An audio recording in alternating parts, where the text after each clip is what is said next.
Hello, Fox News. We are the Quantum Leap exhibit program for Mount Anthony Union High School here in Bennington, Vermont.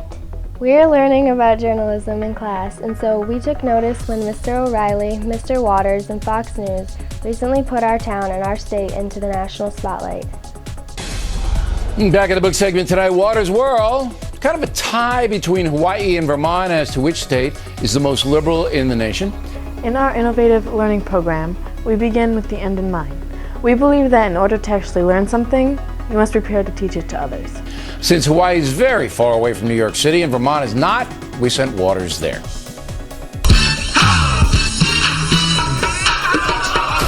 And since you cited us in your news story about overwhelming liberal bias in Vermont, we'd like to cite you in our news story as we educate others about the ethics of journalism. Included in the preamble of the Code of Ethics for the Society of Professional Journalists, the duty of the journalist is to seek out the truth, providing a fair and comprehensive account of events and issues. Professional integrity is the cornerstone of journalism. Remember this because we'll be revisiting it at the conclusion of this lesson.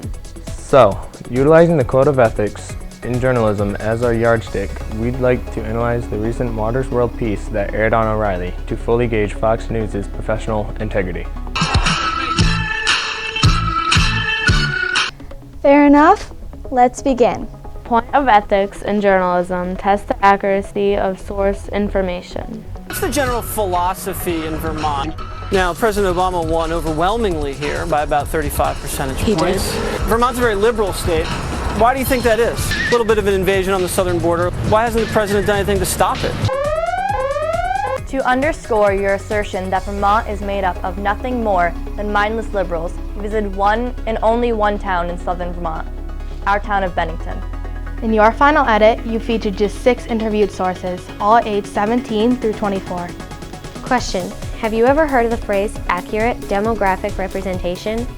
According to the most recent census, the 17 through 24 age group represents about 20% of Vermont's total population. Oh, and one of your interview subjects representing 17% of your entire sample was a minor and not even of voting age.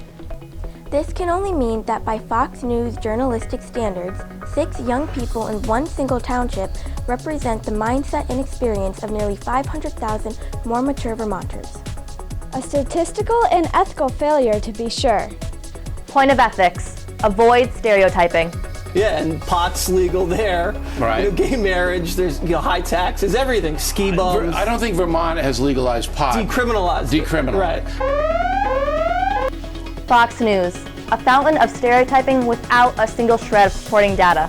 This is not journalism, Fox News, but more on the order of a character assassination. Point of ethics: avoid distorting perception with extraneous inserts, special effects, and graphics. You think America caused 9/11? Oh, it's possible. What the hell is the world coming to? How would you fight the war on terror? Let's be friends. Let's work together. You want to be friends with Al Qaeda? I want the entire world to know that we're all connected. Are you related to Howard Dean? I don't think so. Clearly, these unrelated inserts were carefully planned to help persuade the viewing audience to your point of view. Is this objective reporting? How about no? Hold it, are we doing the same thing with our code violation graphic and buzzer? Not really, because it's related to the subject matter at hand. And about your ticking clock graphic? Why do you think the president's allowed the terrorists to take over a third of Iraq?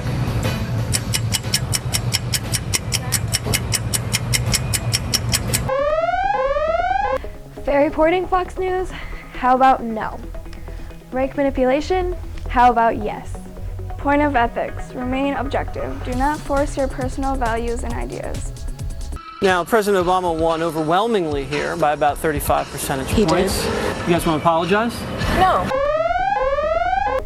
If you have already predetermined the outcome of a story before you do an interview, why bother? Because the fix is in.